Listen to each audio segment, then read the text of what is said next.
Hello everyone, today we're going to be talking about the Archer class and explain what their skills and rotations are. So we're going to be focusing on the light spec or the holy spec first, and then in my next video I'll talk about the wind spec or the PvP spec. So first of all, we need to understand that this class is mainly skill shots. So although we focus the dummy over here, we actually have to aim at it to hit him. So you can see if I aim at the side and I auto attack like this, it doesn't do damage. You have to physically aim at the dummy and deal damage. So another thing that I find bizarre is whenever you're R&B, whenever you're attacking, you have to stand still to attack. So you can see here that I'm unable to move, sidestep, or circle tank at all when I'm attacking, because like when you're running and you have to stand still to attack, which is pretty awkward in my opinion, but it is what it is. So let's start with the simple skills. So we've got Q, E, and SS. So your Q will move you to the left 4 meters, your E will move you to the right 4 meters, and your SS will put you back 12 meters. Every time you cast any of these moves, you can press F to get an additional attack. So you see this, there's one attack, but if I press F, I'll do an additional attack. So let's see that now. So now I'm going to press Q and F. However, the F attack is a skill shot, so you do need to aim at the enemy. So the first auto attack that gets casted when you cast your Q or your E or your SS will automatically hit the target. However, your F skill will be a skill shot. So this will always hit the target, then you press F, and that you need to aim. That you need to line up with your target to hit. If you don't line it up, what will happen is you'll just miss like that. That also applies with your SS. When you SS, you can also press F to shoot forward. So that explains the 3 basic skills. Another thing is your left mouse button. Your left mouse button dashes you forward 4 meters. So you see like that. And also you can press F to get another auto attack off. So it's like that, like this, and like that. Boom. So these are your main mobility spells. So your Q, your E, your SS, and your LMB. So very similar to the Blade Master 3rd spec, your RMB will reduce the cooldown for your Q, your E, and your LMB. However, the cooldown is a little bit different. It's not 1 second every attack. So for every RMB you cast, it'll reduce the cooldown of your Q, E, and LMB by 1.5 seconds. However, on your 3rd cast, it'll reduce it by 3 seconds. So you'll notice that your RMBs will cycle between 3 colors. It'll go from yellow to orange to red. And on the red attack, or every 3rd attack, it'll reduce the cooldown of your Q, your E, and your LMB by 3 seconds. So here we'll let you see the cycle. 1, 2, 3, 1, 2, 3, 1, 2, 3. And every time you tilt the bow sideways and you do that 3rd attack, it'll reduce the cooldown by 3 seconds. So we'll see here. We've got 15 seconds cooldown, boom, boom, and voila. Your Q is off cooldown again and you're ready to cast it again. So this is very, very strong considering that your Q and your E are iframes.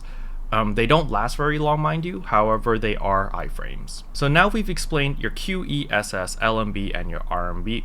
Next up, let's talk about your tab. So your tab over here does very little damage, however the main point of the tab skill is to detect invisible units. So you'll see it has a 16 meter radius starting from where you are, you're exactly at the center, and when you cast this skill, it automatically unstealths all units around you within that 16 meter radius. So very good in PvP against stealth units because you just go boom, it automatically hits them for very little damage, but it knocks them out of stealth. So I can see the skill being very useful in PvP. I'm not sure when you would use this in PvE though. Next up is your 1, it's a block ability. So keep in mind that when you're blocking, you are unable to move and you just stand still, and it is a channeling skill. And there is a very short cooldown on your block, just like Warlock. You can constantly have it up all the time, just holding down your 1 key, and voila, you can constantly block. I know you saw there was another F key that was available, but we'll talk about that in a bit. So your 2 ability is a backflip. It puts you backwards 8 meters, and if you hit the enemy, it'll slow their movement speed by 50% for 3 seconds. So we'll see that now. Boom. So if they get hit by those arrows, they get slowed. Your 3 ability and your 4 ability are very interesting because there is a mechanic behind these 2 skills. So your 3 ability shoots arrows towards your target. So you can see that I'm aiming at the dummy over here, and when I press 3, I summon arrows and they go towards a target. Your 4 ability is a shotgun effect. You are at the center and then you shoot arrows away from you. So you'll see this, boom. So what's the mechanic between these 2? So you'll notice whenever you use your 4 ability, you're going to get these orange stacks over here, and whenever you use your 3 ability, you're going to get these yellow stacks over here. So what is the point of these stacks? So the more stacks you have on either side, it amplifies the damage of your other skill. So the more yellow stacks you have, the more damage your 4 will deal. The more orange stacks you have, the more damage your 3 will deal. So you kind of have a balancing act between casting your 4 and casting your 3. So you'll see now that I have 1 stack of the yellow one. So if I cast another yellow one, and now I cast the 4 or my orange one, it's going to deal extra damage. So that skill deals extra damage because it consumed 2 of the charges here. And it's the same thing the other way around. The more 4 skill I cast, whenever I cast my 3, it'll deal additional damage. And you'll notice that there's a little bar under here that charges up. So this bar charges up whenever you use your auto attack. So you see here that I'm auto attacking, it's filling up, and when it's maxed out, you're going to see that my skills change. That now my 3 and my 4 are these special dangerous looking icons, which means that it deals additional damage. And keep in mind that these orange icons, when you fill this bar, does not share the same cooldown as your regular 3 and 4. So over here I'm going to use my 3 skill, and I'm going to use my 4 skill, and I'm going to auto attack to fill up my thing, and you can see that these are still on 20-second cooldowns. However, once it's full, you'll see that these don't share the same cooldowns. Since I have an orange stack, I want to cast my 3, so it deals additional damage. And that's how this mechanic works. So it's just a balancing act between your 3 and your 4s, stacking as many as you can, and then casting 1 big spell to deal additional damage, which is pretty cool, pretty interesting. So next up, let's talk about your Z skill. This Z skill over here is by far one of the coolest mechanics in the game. If you guys have ever played League of Legends and played Zed, the actual assassin Zed, it's very similar to his ultimate. So you're going to press Z, you're going to apply a 10-second debuff on this enemy, and all damage caused to this enemy, 10% of it is going to be dealt onto him. So you see that I did 56k damage, boom, it's going to deal 10% of that, which is 5,600 damage. So it's a very interesting mechanic, and you can pop this early as well. So if I press Z on this target, and I've casted it, so I've only done 3k, but let's say I want to pop it early for whatever reason, I immediately press Z again, and I'll pop it. So that's pretty cool. So I can definitely see this skill being very useful for a lot of burst, because you press your Z, you've got 10 seconds to deal as much damage as you want. Maybe you want to get close to the enemy, you want to cast your 4, you want to cast your 3, boom, boom, boom, and look, we've got 80k damage, boop, and you've got 8,000 damage extra over there. So very interesting mechanic. I can definitely see this being used in burst comps, which is really, really fun. Next up is your X ability. Your X ability is also a move which I can definitely see a lot of people using in PvP because of its range. So this ability has a 30-meter range, and it's a charge up ability too. So the longer you hold it down, the more damage it deals. There's a stage 1, stage 2, and stage 3, and it's literally you just hold it and it charges. So it has a 30-meter range, so you can stand all the way back here at 30 meters, hold down your X ability, you're charging it, you're charging it, you're charging it, and boom, let go. You see, you hit the target all the way here at 30 meters. And of course, if you don't want to charge up to level 3, you can just use your level 1 and it'll still hit them at this distance. So we'll stand at 30 meters and immediately just shoot it off. Obviously it deals a lot less damage, but it still is a very fun skill to use. So next up, let's talk about our C ability. You summon a little orb of light which pierces defense and goes through enemies in a straight line, and it deals tons of damage. It's pretty cool. However, you do need a resource, and that is the little bar over here. Whenever you auto attack, you do need about 30% of it in order to cast this ability. So let's cast that now. So we're over here and see, boom. You see that little orb, pew, pew, pew, pew, pew, and it pierces through defense. So even if you do block it, you will take damage from this attack, which is pretty cool. So next up is your V ability. Your V ability will slow the enemy for 90% of their movement speed for 3 seconds. However, more importantly, it is also an iframe. So you definitely want to save your V, especially in PvE content, and use this as your iframe. Because you do this, boom, and that's it. So you've slowed the enemy and you have a 1 second iframe when you do that attack. However, that's not all the abilities that the archer has to offer. The archer also has a couple hidden skills, which is whenever you block. When you block, you'll notice your tab, your Z, your X, your C, and your V, all of these skills are going to change. So whenever you block and press tab, you notice that you can shoot out all these arrows, and throughout that entire animation, it is an iframe. You can cancel this iframe anytime just by attacking. So you'll see you block, you attack, and then let's say that you just start auto attacking and you can cut the animation short. However, you're also removing the iframes. You're also ending your iframes early by doing so. Next is your 1Z. 1Z is alpha call. It's exactly the same as the gunner's alpha call.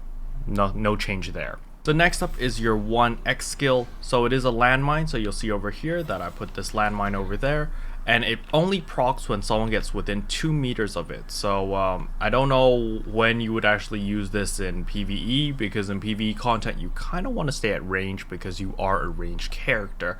Like, I'm standing currently at 3 meters away from the boss and it's not close enough. You see that when I put the landmine, it still doesn't proc the KD on the boss. You legitimately have to be within 2 meters. So I'll stand 2 meters from the boss over here, and we put our landmine, and boom, we KD the boss. And that is the only way to proc it, which is why I don't see the skill being used in PvE very often, because it's just such a pain in the butt to do it. Next ability is your 1C, so you press 1 and then you press C over there, and voila, that is a daze. It's also a deep wound. So this does daze and deep wound, and it is ranged, so it's a lot easier to cast than the KD. We can stand all the way back here and boom, we still be able to daze the guy. So that's very useful. So next up is our 1V. I don't know if the tooltip is wrong over here. It says it's a 2 meter range, but you can clearly see that I'm standing at 12 meters over here, and boom, I'm still able to KD the boss. So I don't know if that's a tooltip error or maybe just a system error or something, but it is a ranged KD. You can stand them close as well and also KD the boss. And the last skill I want to talk about is your 1F. You press 1 and you press F and you'll do a scatter arrow like that. So just keep in mind that most of your abilities do have a second attack, which you press F to shoot out a skill shot. So you know you've got your QF, you've got your EF, you've got your SSF, you've got your left click F, you got your 1F. And so, you know, you basically just want to keep pressing F whenever you want or whenever you can. As for basic rotation for the archer, it's basically going to be spamming your right mouse button, your 3, your 4, and your C whenever these are off cooldown. I can see this class being macroable. You could macro with this. It's just that there's a lot of abilities that are very situational because, you know, whenever you need to sidestep and stuff like that, in order to iframe, whenever you want to press your V to iframe, whenever you need to press your X to use your charge shot, and you need to hold down the X as well to do the charge shot, and whenever you want to use your burst. So I feel like the opener for this would probably be pressing Z and then casting as many skills as you can in order to amplify as much damage as you can on the enemy, and then waiting the 10 seconds and then having it proc to deal a big amount of burst. I like to use the 3 ability a lot more than the 4 because, as I said before, you are a range class, so you're going to be back here shooting the enemy, and having 3 where they all home in on the target is a lot more consistent than having the 4. With the 4 shooting out, you're seeing only 1 arrow out of the 5 actually hitting him. In order for the 4 to be effective, you're essentially going to need to be in melee range, so you're going to have to be like up close and personal like that, and then using your 4. So maybe you could use it for an opener. Maybe you start up really close to the boss, you use your Z, your 4, you move backwards, you sidestep a little bit, and then you use your 3 to proc the extra stack over there. It could be used like that. But overall, this class is very difficult to play. It will be a very big challenge for a lot of players out there. This is definitely not ping friendly because you need to attack fast here to reset the cooldown of your Q and your E and your LMB, which is your mobility, and you can't move when you're attacking. You know, I can't move left, right, anything. I'm depending on positioning, getting here, getting my auto attacks, moving like that, getting into position, moving like that, getting in position, dashing forward, moving into position. So a lot of your mobility comes from your Q, your E, and your LMB, which unfortunately have cooldowns, and the only way to lower the cooldown is to attack with RMB. And if you do have high ping, your RMB ratios are going to be lower because you're going to be attacking slower, which means you won't be able to relocate or position yourself as often as a player who has low ping, which definitely puts you at a disadvantage because this class is supposed to be very mobile. And depending on these 3 abilities by themselves, if you're not able to constantly reset them, then it becomes quite a big issue. So I don't recommend this class on high ping at all. The main issue that I have with the class right now is the fact that I cannot run while auto attacking. I was really hoping that I would be able to move around, jump around while shooting the enemy. I don't like the fact that it forces me to stand still like this. Like, I could try bunny hopping and shooting like this to like sort of pseudo circle tank or pseudo move around, but the issue with that is you really want to proc the third proc of your RMB because it reduces the cooldown of your QE and LMB by 3 seconds. So you know, you do that. If I'm using my pseudo tanking method, you know, I'm lowering the cooldown really slow. Instead, I should be just going like that. 1, 2, 3, move again. 1, 2, 3, move again. 1, 2, 3, move. 1, 2, 3, move. So you can see that I'm able to move a lot very easily because of my low ping. So I'm able to just move around, immediately get another reset, and I'm just cycling through between the 3 attacks of my Q, E, and LMB to relocate, reposition myself so that I'm in a good place so that I don't get hit by enemy attacks. It also helps that these are also iframes. But yeah, that's all I wanted to talk about in this video about the Archer. This is the Light Archer, which is primarily the PvE spec. In the next video, I'll talk about the Wind Archer, which is primarily used for PvP. As for the class itself, I probably will not be picking this class on the NA server because I can see a lot of issues due to high ping. Just not being able to move around as I would like will cause a big issue for me. That was one of the main reasons why I liked the Shadow Gunner so much, was because it felt fluid. You could constantly move, constantly relocate, and it just felt good to play. As for the Archer, I don't like the playstyle because I'm not able to move while auto attacking. If I was able to move around while auto attacking, this class would feel a lot better. Unfortunately, I'm unable to do that, so I probably won't be picking up this class. Another thing that you do need to get used to are the skill shots. You really do need to aim your shots, because if you don't, you're going to be missing out on a ton of DPS. But yeah, hopefully you guys enjoyed the video. If you did, I would appreciate a subscribe, as it really does help out my channel. And as always, thanks for watching. See you guys next time. Bye. What can I say except you're welcome? For the heels